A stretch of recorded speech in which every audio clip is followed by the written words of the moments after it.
All right, welcome back everyone. It's exactly 1:45 and our next session is going to address the use of funds. We have Marcia Ward who is joining us, and she is our acting grants manager for our Comprehensive Literacy State Development Grant. Marcia Ward, I'm going to hand it over to you. Thanks, Melissa. I am going to stay off camera. I've been having some freezing issues this morning, so to try to keep that from happening, I'm just going to stay off camera, so I apologize for that.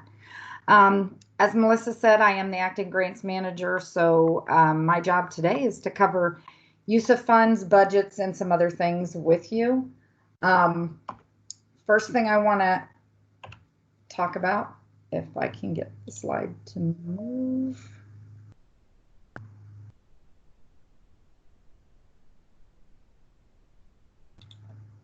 There we go. Just a reminder that all funded activities must support and be consistent with the stated intent of your approved subgrantee application. This is absolutely key. All funded purchases must align with the approved budget and your budget narrative. Budget revisions are permitted throughout the life of the grant, but must still remain within the stated intent of the approved application, as well as allowable use of funding for this grant.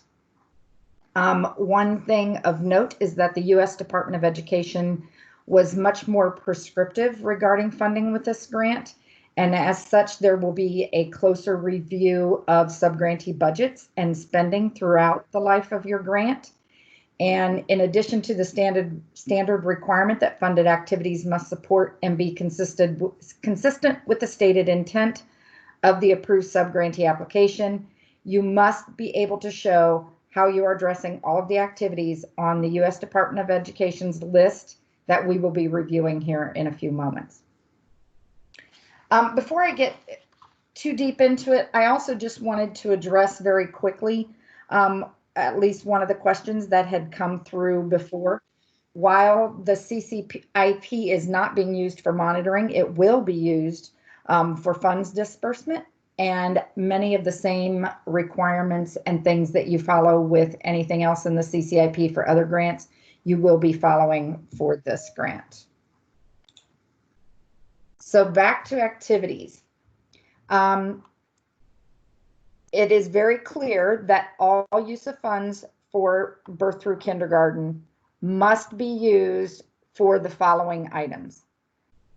Subgrantees must use funds for high-quality professional development, for training in developing and administering evidence-based early childhood education literacy initiatives, and for coordinating the involvement of families, staff, leadership, and specialized instructional support personnel in literacy development of children that are being served under this grant.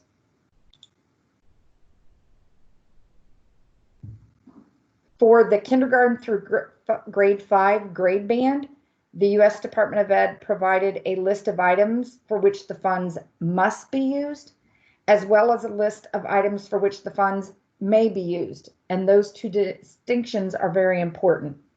Subgrantees may not use funds for items in the may list until you are funding one or more items in the must category and be able to show how all of the other must items are happening at the site without using grant funds. So let's first look at the items that must happen in kindergarten through grade 5. Development and implementing a comprehensive literacy instruction plan across content areas. I'm not going to read the rest of that paragraph, but if you already have an approved local literacy plan, you have addressed this item. You must use funds to provide high-quality professional development, for training principals, specialized instructional personnel, and others to support, develop, and evaluate high-quality K-5 literacy initiatives, for coordinating the involvement of professionals in the literacy development of children served, and engaging families and encouraging family literacy experiences and practices that support literacy development. Now, again, if you are funding each of these activities through the grant, or can show how they are already happening in your model site Without using CLSD funding, you may use grant funds for literacy coaches, for connecting out-of-school learning opportunities to in-school learning to improve children's literacy achievement.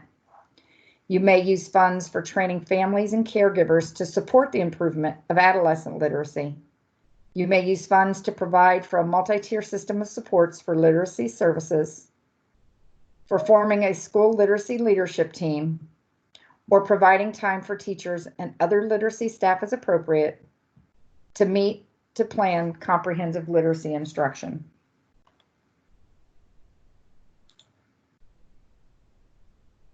In a similar manner, if your subgrant is for middle and/or high school, you also have the must list and the may list, and the rule is the same. If you're doing everything in the must list, either through the grant or through other sources, or can show that it's done, then you may do some of the may lists. The must list for grades 6 through 8 and 9 through 12, developing and implementing a comprehensive literacy instruction plan again. And again, if you have an approved local literacy plan, this you can check the box on this one. You must use funds for training principals, specialized instructional personnel, school librarians, and others to support, develop, and evaluate high-quality literacy initiatives for grades 6 through 12. Must be used for assessing the quality of adolescent comprehensive literacy instruction as part of a well-rounded education. Must use funds to provide time for teachers to meet to plan evidence-based adolescent literacy instruction to be delivered as part of a well-rounded education, and coordinating the involvement of professionals in the literacy development of the children served. Again, if you have everything in that list, you may use funds for literacy coaches, for connecting out-of-school learning opportunities to in-school learning to improve children's literacy achievement, training families and caregivers to support the improvement of adolescent literacy, providing for a multi-tiered system of support for literacy services, forming a school literacy leadership team, or providing time for teachers and other literacy staff as appropriate to meet to plan comprehensive literacy instruction. Again, one of the things to keep in mind as you're looking at tracking and reporting is making sure you're going to be able to show us how these things are being done in your model site. We will ask that you please review the uniform administrative requirements and basic considerations. They can be found at the website that's listed here. And again, you're going to get this presentation, so don't worry about writing all this down. You'll get the slide and you can see the various pieces of that you should probably review. Now let's look at some of the identified unauthorized activities for the CLSD grant. Right up front, please take note that out-of-state travel is not allowed unless you receive prior written permission from the grant director. If there is reason for out-of-state travel, the request may be submitted through your technical assistance provider. They will review that request, be sure that it aligns with the stated project intent, and most importantly, that it cannot be accomplished through any in-state means. If they agree, then the request will be reviewed by the grant director and the determination will be noted in the CCIP history log. Again, it is key that you don't plan any out-of-state travel without prior approval, and under no circumstances may grant funds be used for travel outside of the country.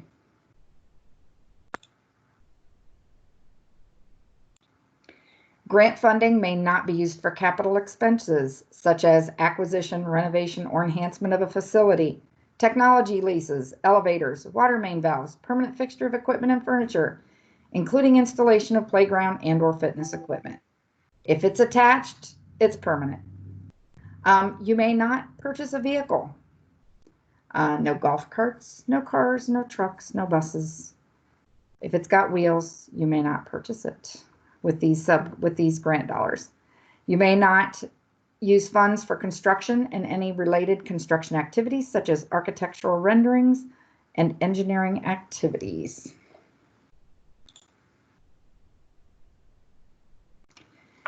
Grant funds may not be used to cover recurring operational expenses. This does include administrative and programmatic activities such as utilities, teacher and administrator salaries, professional dues, or memberships. Indirect costs are not permitted under this grant. Grant funds may not be used to cover the cost of transportation of students in any way, shape, or form. This includes costs for student expeditions and/or field trips. Grant funds may not be used to fund hiring or recruitment expenses for employee hiring, such as background checks, other testing, travel for prospective employees. These are all considered unauthorized activities. The list of unauthorized activities also includes the purchase of non-educational, not informative, promotional, or novelty items for advertising, events, or recruiting. You may not purchase gift certificates, food, or alcoholic beverages, or school apparel for staff or students. In addition, an unauthorized activity is the payment of fines and penalties or any lobbying expenses. And the list continues. You may not use CLSD funds for costs associated with teacher licensure. This includes the cost of continuing education credits for professional development coursework that is completed at a university or college.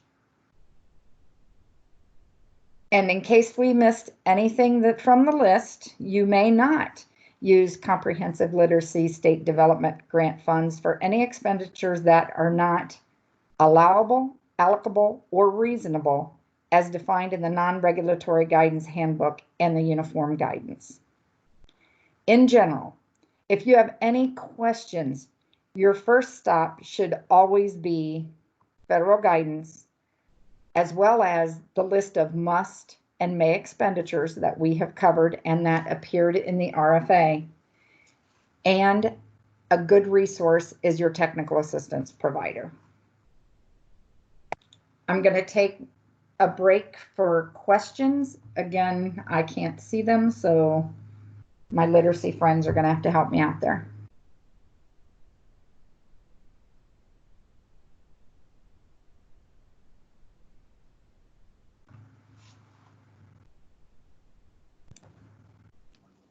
We'll give a few minutes, Marsha. I don't see anything in the chat yet.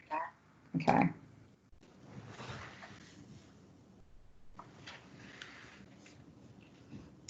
Oh, can you address how the funds will be handled from the short year this year where they roll over? All right, we're going to talk about that in the next segment. So I'm going to hold up. I even have a visual for you.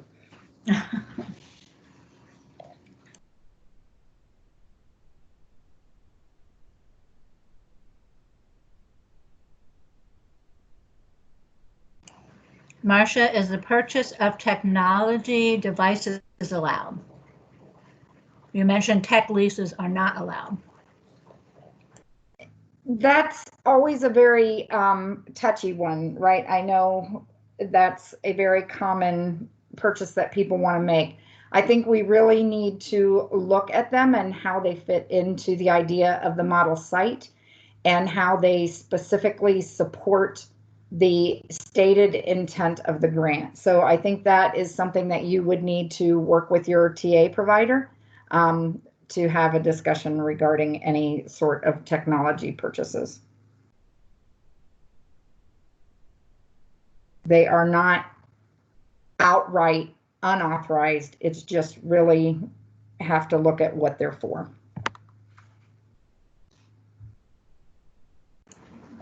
Okay, as an ESC, is there a way to charge a fee to the grant for time spent by fiscal and central office staff? Indirect costs are the usual methods used.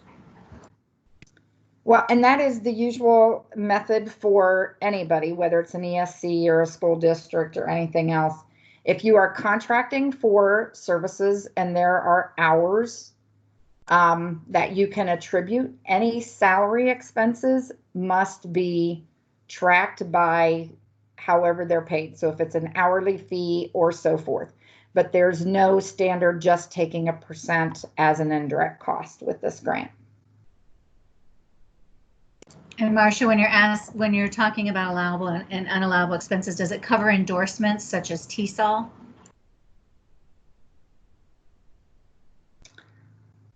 I'm not familiar with that, so I don't think I can answer that one. We may have to take that one back to grants management.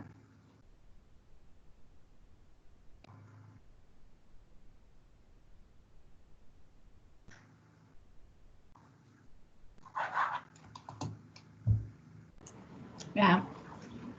It's a university endorsement for English learners for licensure. At first blush, I would say no, based on that guidance regarding licensure. But we can have more conversation if we need to on that one.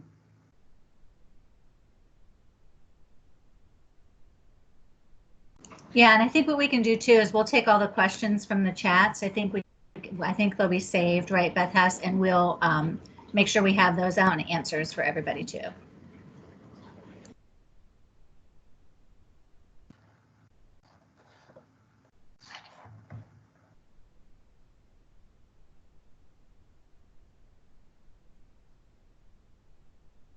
Are we ready to roll? I was given a little wait time, Marcia, but I don't see any questions coming in the chat and I don't see any hands raised, so I think you can move forward. All right, now we're going to talk about budgets and timelines. Again, we're going to talk about the timeline. We're going to talk about allocations, when you can expect to see them. We're going to talk a little bit about fiscal reporting. So let's start with the grant timeline. The US DOE awarded this 5-year grant in October of 2019 to the department. And it's a little different than some of the grants we've received in the past in that we are not receiving allocations until after October 1st, and there is much more scrutiny being made. So if they do not feel that we are making adequate progress and the subgrantees are not making adequate progress and are not drawing down funds, they are reserving the right to either withhold or decrease our future allocations. So just keep that in mind. I know sometimes we tend to wait until the last year to expend a lot of the funds. We really want you to be working and expending funds throughout the lifetime of this grant. This grant does end on September 30th of 2024. And of course, as always, these dates do not align to the state fiscal calendar year, so we need to adjust accordingly. This did result in 4 years of subgrant awards to you. This grant we're receiving, as I said, they're monitoring us much more closely. If you look at the chart, the allocations are going to be a little off because we can't make them right at the beginning of each fiscal year. So we are going to make the first allocation following approval of your revisions that were required and identified in your award letter. So I can't give you an exact time, hopefully by the end of the month, but it depends on how soon they all get in and they are reviewed. Then year 1, you will get a secondary allocation on October 1st. Now in here, it shows you that these all end June 30th, just because we're trying to move you back to the state fiscal year. But, and I'll show you a visual in a moment what this really means. So you're going to get a year 2 allocation on October 1st of 2021. You're going to get an allocation on October 1st of 2022 and an allocation on October 1st or as soon thereafter in 2023. There's a little bit of a visual there, and as you will see, the allocations have to extend across the state fiscal year.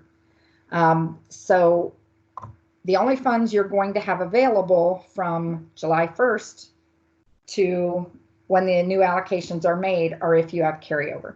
This grant is set up in the CCIP for carryover funding. So just as with any other grant that you have where there's carryover, you do your expenditures through June 30th. You submit your final expenditure report, it's approved, the funds will carry over. So in that aspect, it works the same, but what you have to keep in mind as you're planning is that period between July 1st and October. If you have activities that are going to be happening during that time that there is funding that is needed, you have to keep that in mind also as you're timing your final expenditure report. I recommend that as soon as anything that's been obligated by June 30th, as soon as you are able to liquidate that, get your FER in so that you can kick off that next year. We will work individually with folks if we need to look at substantially approved dates for carryover funding as we go through the life of the grant. But hopefully if you plan ahead, we can avoid a lot of changes having to be made. Quick question. Mm-hmm. Just to be clear, you mentioned the June 30 date for expenditure cutoff. If there's a purchase order, expenditures encumbered prior to June 30, we would still have July, August. The expenditure could be made like other grants. Would that be yes. correct? Okay, thank you. Yeah, the timeline really is going to follow all other grants, except there just won't be new allocations until October. Everything else is just as you're used to seeing it for any other grant that has carryover. And Marcia, there's a question in the chat box before you move on. Jennifer Burke asked, if we want to use for training for summer months, we should leave money from the budget from October 1, 2020 to June 30, 2021. Do we need to submit anything in the CCIP for SAD? We will have to, as I said, we may have to work with some of you individually on your SAD because my understanding, so for now, your substantially approved date for now is July 1st, 2020 for this first year. However, my understanding of the substantially approved date when there's carryover is that it normally matches the date you submit your FER. And I could be off on that. It's either the date you submitted or the date it's approved, I believe. So if we need to adjust someone's SAD because of a specific situation where you are actually needing funds to be able to be retro, basically to go back to those dates, we can work with you individually. We just can't go prior to June 30th of any year. Hope that makes sense.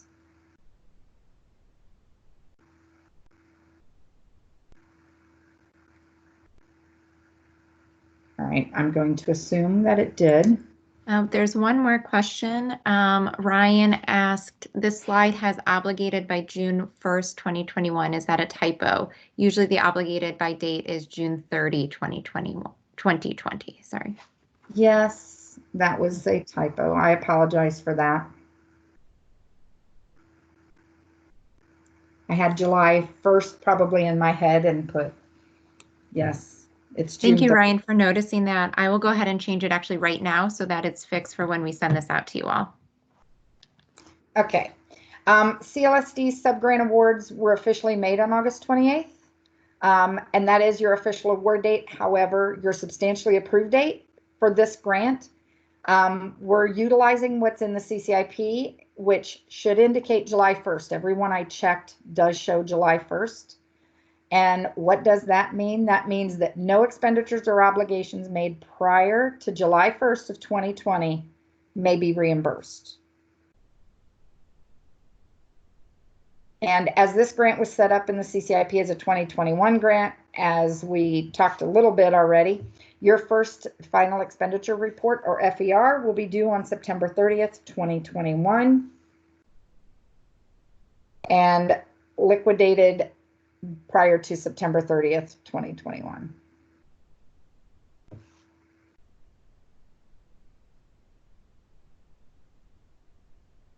And so this first year, now we know, we ask that you're making progress on not only your activities, but your expenditures. We know that this first year, you're basically getting 2 years worth of funding. So I would anticipate that there may be a little more carryover this first year than I would expect to see in subsequent years. So if you have questions as the year's going on and you're concerned about something, please just contact your technical assistance provider and discuss it. Because again, the U.S. Department of Ed is going to be much more stringent and really looking at not only our activities, but our spending cycle. And so we want to make sure that we are making adequate progress on a yearly basis. There are a few questions, Marcia, before Okay. you go on to allocations. Carl Zarens asked, so if salaries are paid out of the funds, summer months are for services prior to the school year, which obligates the district, but that would prevent any other summer expenditures not obligated before June 30th until that final FER is submitted. Is that a correct interpretation?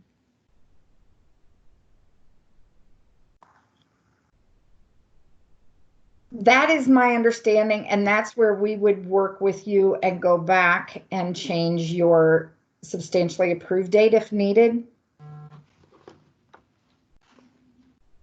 And other questions you may want to address, if you've got other specific situations, we can address those with the grants management folks. Whoever is assigned to you from grants management is actually your best resource to ask those end of year questions.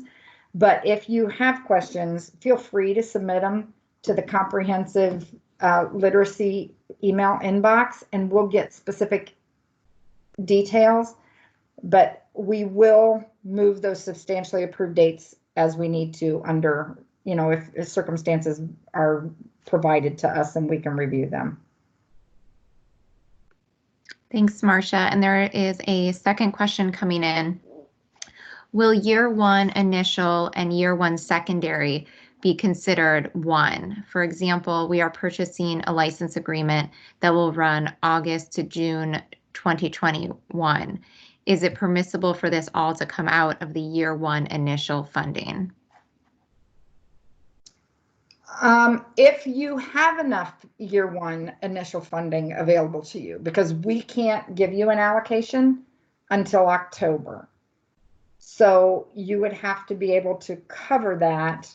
The substantially approved date for the entire 2021 allocations, which includes both the initial and the supplemental, go back to July 1st. So in general, I would say the answer to that is yes. You'll just have to be able to cover it until the funds get there, if it's more than what you have been allotted in the first batch. And Ryan followed up with, who is our technical assistance provider that has been mentioned? I apologize, Ryan, you may have joined this afternoon. We introduced our technical assistance team this morning, and that includes literacy specialists who are focused on the programmatic decisions, but we also have staff at the department who, in our grants management office, who can assist with some more of the technical fiscal questions.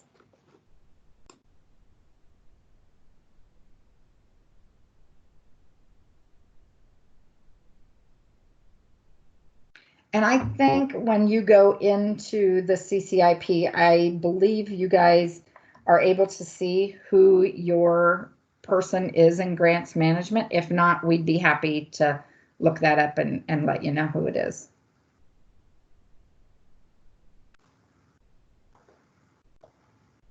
All right, I'm going to keep moving forward. There are very strict federal requirements regarding the state disbursement of funds across the age and grade bands. You have received information regarding your allocation with your award letter, and we will be making sure that we also have that in your CCIP history log as to how, if you have been awarded for multiple age and grade bands, how much you have in each one. It is important that these be monitored closely throughout the life of your subgrant so that you remain within your spending limits for each of those bands.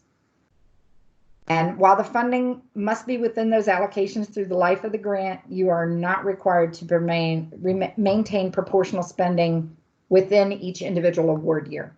So if you spend more than,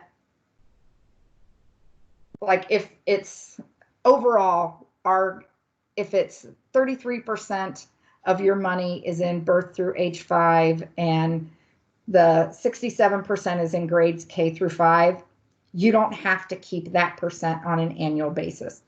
But when we look at your total spent by the time the grant has ended, you can't overspend totally across the grant lifetime beyond what was allocated for each of those age and grade bands. Hopefully that makes sense. Obviously, your plan needs to dictate the rate of expenditures. So just keep that in mind. You will be required to report periodically on how your subgrant expenditures support the specific age and grade bands for which you receive the CLSD funding. And it is vital that you accurately track this information on an expenditure by expenditure basis so that you can accurately report this information to the department when it is requested. For those of you with a Striving Readers subgrant, I would expect to report this information more frequently than you may have had to do with Striving Readers. And at any given time, we should be able to ask you, how much have you spent at this age and grade band? How much have you spent at this one?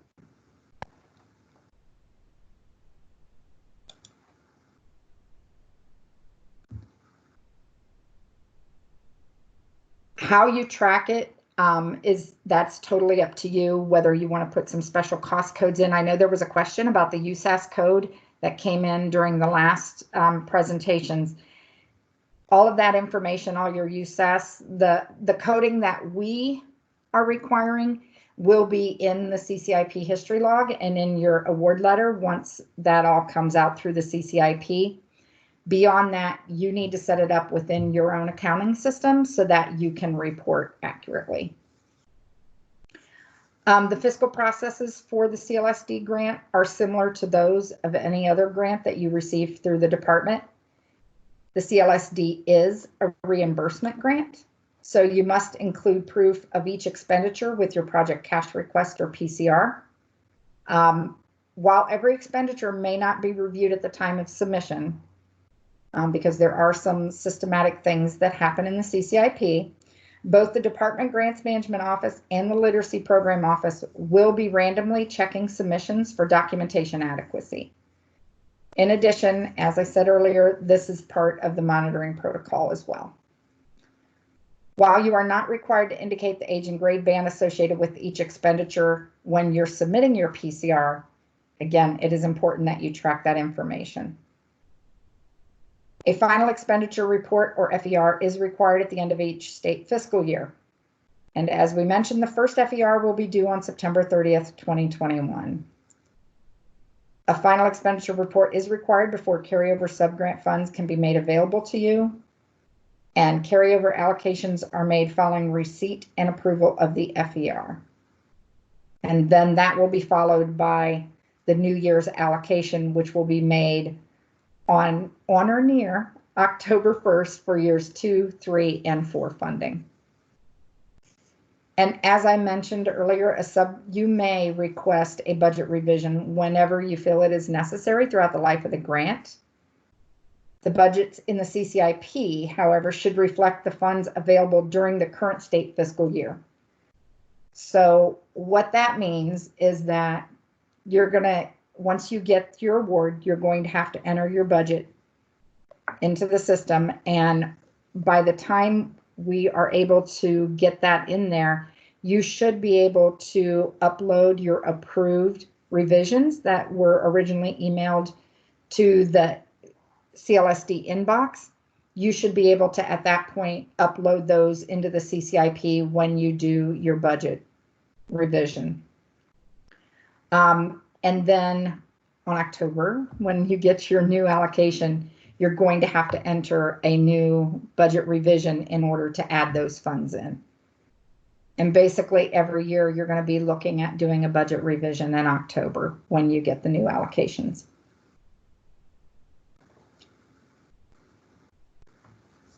And our process for completing and submitting a budget revision is the same as for any other subgrant. I recommend that you contact your technical assistance person from the program side to discuss any budget revisions that you want to make so that they can be sure that they are aligning with the original intent of your grant. And then you'll enter that into the CCIP and it will be processed.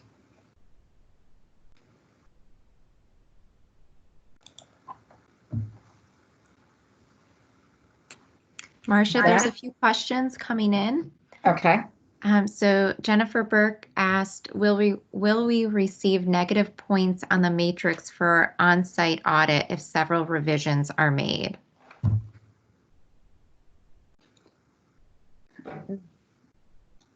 Not that I'm aware.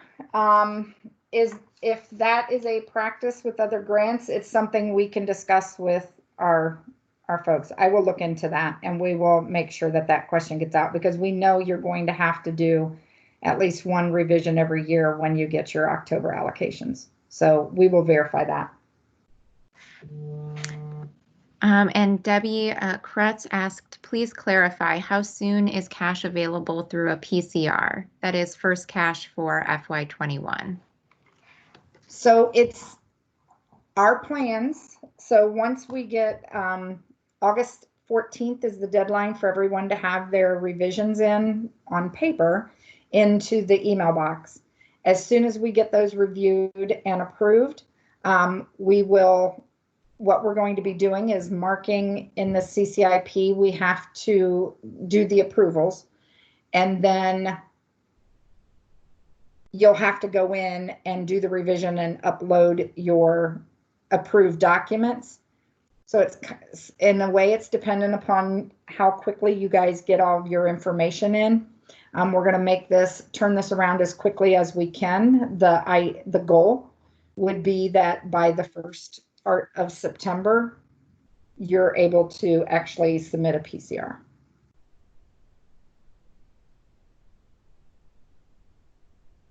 Because we're not going to do the allocations until your information has been approved by the program office.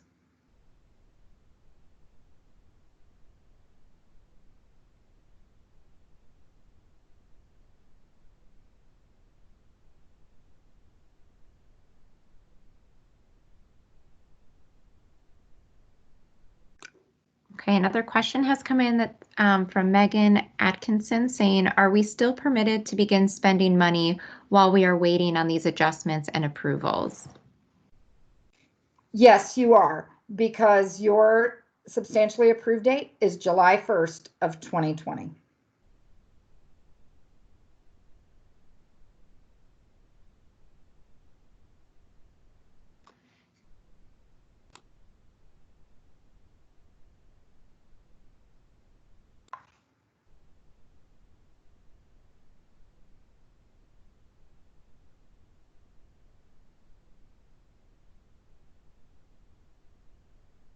Are those any other questions? Again, yes, there's one more. Will literacy coaches paid by the grant need a time and effort sheet? Yes. Any salaries that are being requested reimbursement for will require a time and effort.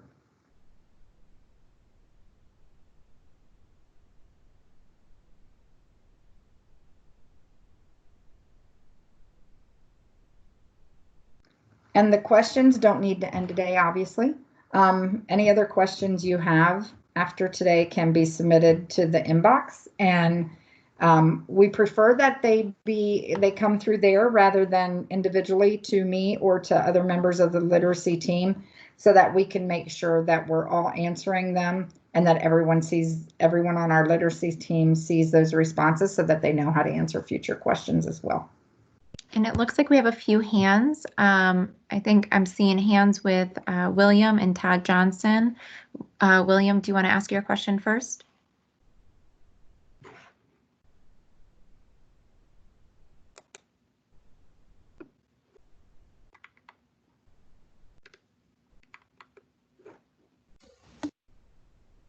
Hello, there we go. I'm unfamiliar, new to these type of grants, so I'm a little unfamiliar with the time and effort sheet that we'll be utilizing for a literacy coach. Where do I find those at, or exemplars of? I've seen so many different ones. I mean, it's really just something that basically says how much time they've, how many hours. Some people do like an Excel spreadsheet that's got almost like a timesheet. Anything along those lines that basically tells us here's how many hours they've spent. And then that way the calculations basically, it shows how you came up with how much you're charging to the grant. Would it be acceptable just to keep it on a calendar, or does it need to be in Excel? I think a calendar would be acceptable as long as then somewhere along there, obviously then would be what is their rate and so forth. Gotcha. Okay, thank you so much. Mm-hmm. And Todd, I see you put your hand down, but I'm not sure if that's because you don't have a question or because we had acknowledged you. So go ahead and let us know if you have a question. That was just from an earlier question. I didn't realize I had to put it down. Sorry. No, not a problem. I thought it might be so. We have some follow-up questions in the chat regarding time and effort sheets. Megan asked, time and effort, even if they are only paid from the grant fund, or is a semi-annual certification permissible?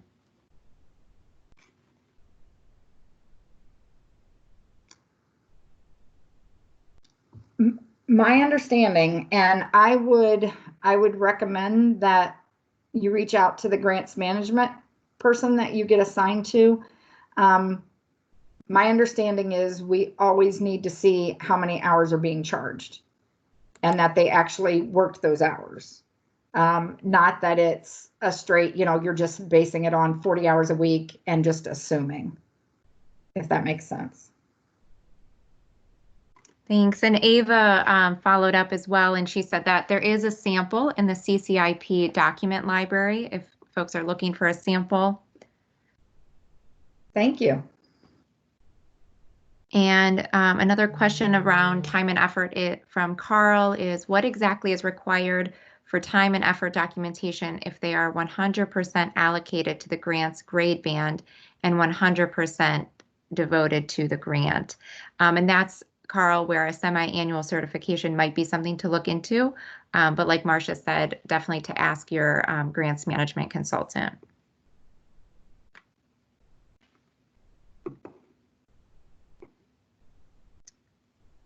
Those are all of the questions in there so far, so let's give it another minute or so in case folks are typing them in now.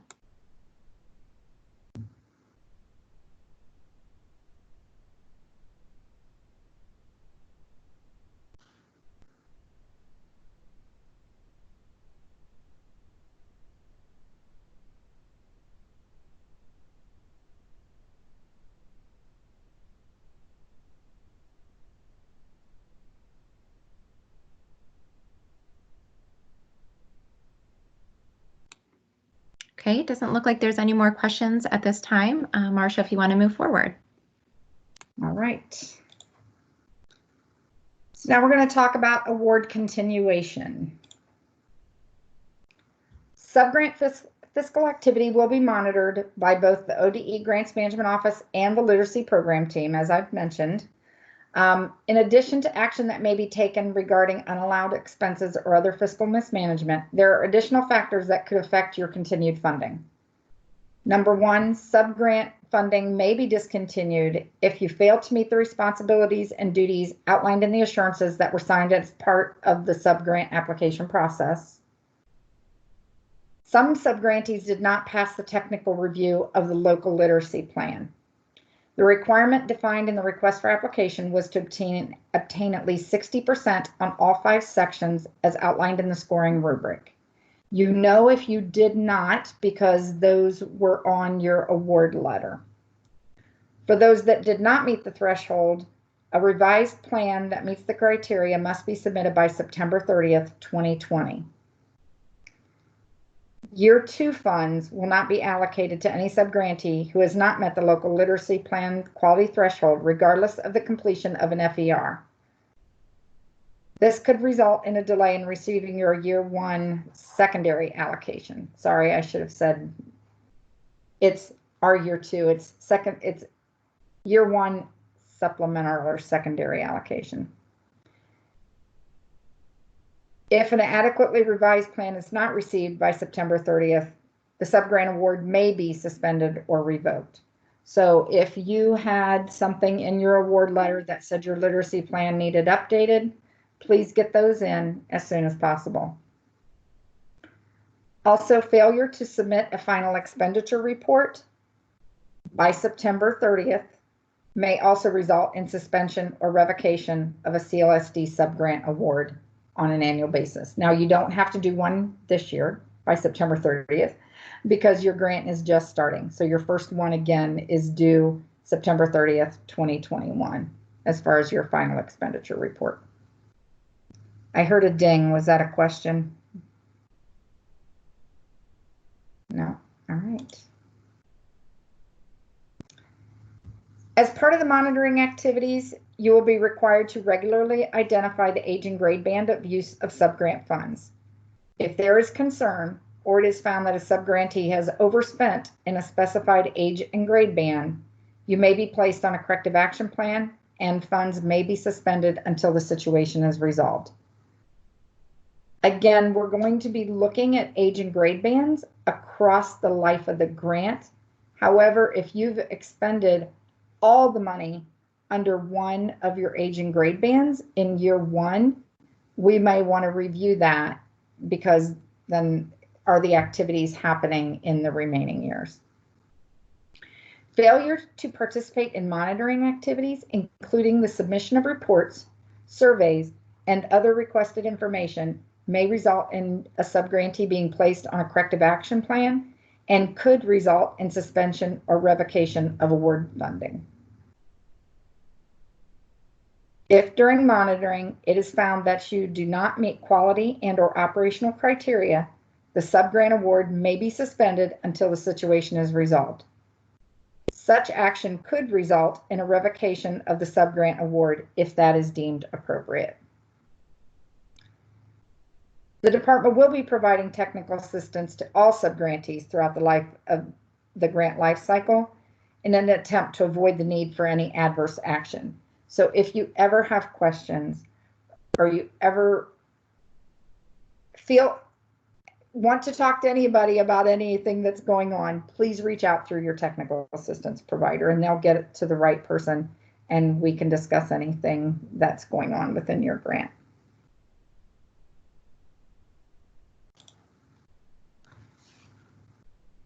Any additional questions?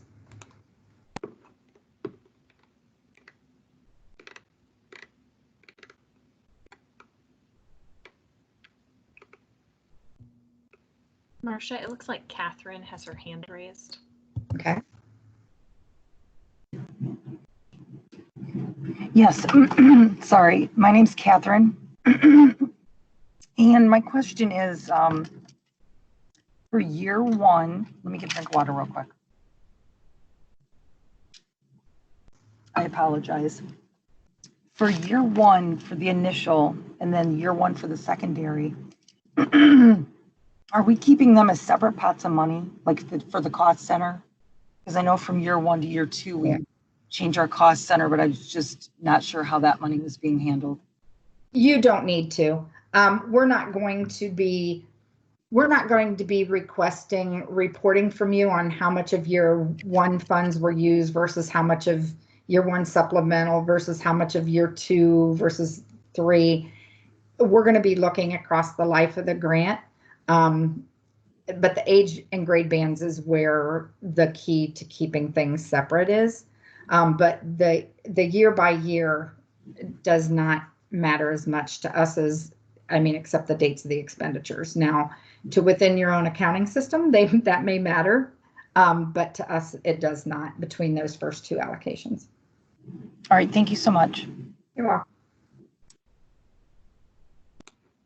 And there's a question in the chat from Debbie Krutz asking, is time and effort still required if the literacy coach is a purchase service expense rather than a salary expense?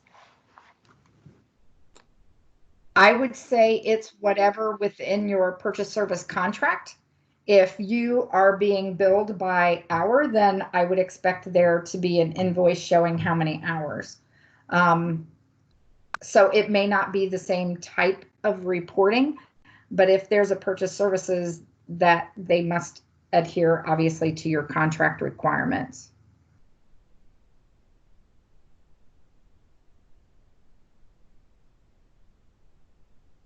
So the support for that would be the invoice that you received.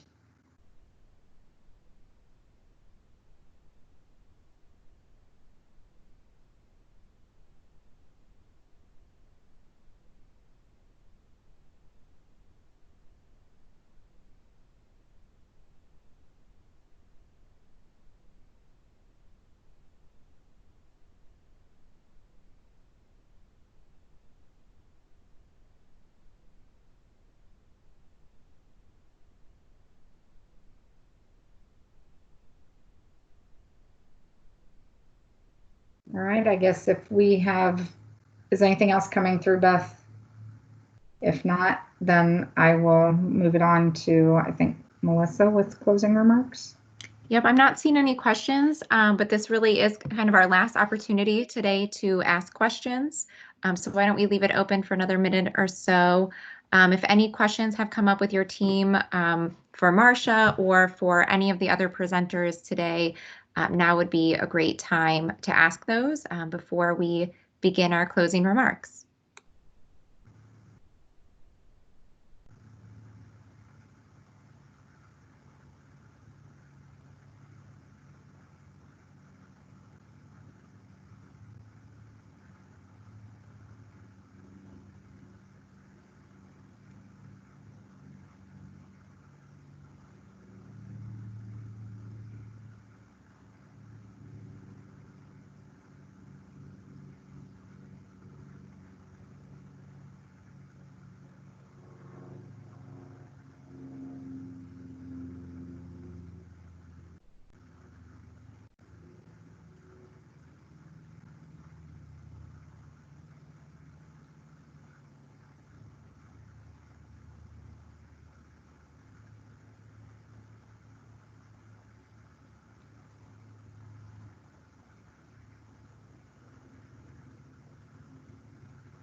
All right, we did our educator patience and gave some waiting time. No one, I don't think, is going to complain if we end early today. We did get through all of the content, and again, if questions come up after you have some conversations with your team and have access to this PowerPoint, please don't hesitate to send those questions to our Comprehensive Literacy State Development Grant email, or if it's about program questions, you can talk to your TA provider. I was able to jump into all of those sessions and was excited to hear those conversations and hope that those groups continue to meet. I wanted to thank everyone for your time and your attention today and your patience with the technology. We as a state, as well as you, have been investing much time, effort, and talents into literacy improvements across the state from birth to grade 12. I am excited that this is going to be a collaborative effort with this group from preschool all the way through grade 12. The state board is really interested in what we are doing through this grant. Most of our conversations with the state board, as you can imagine, are around third grade reading guarantee and legislative requirements. However, they do ask a lot of questions about what our districts are doing and how they're engaged in the work and what we are learning from the work. So we share that with them. And as our superintendent, DeMaria, shared with us this morning, he too is invested in literacy. It's very apparent in Each Child, Our Future, and not just in Strategy 9, but kind of is woven through all the other strategies there. And so we are excited that you all now have agreed to serve as the state, literacy lead model sites. So with that, I'm going to say a big thank you and have everyone enjoy your weekend and stay safe and healthy, and we will be in touch. So thanks everyone for all your time.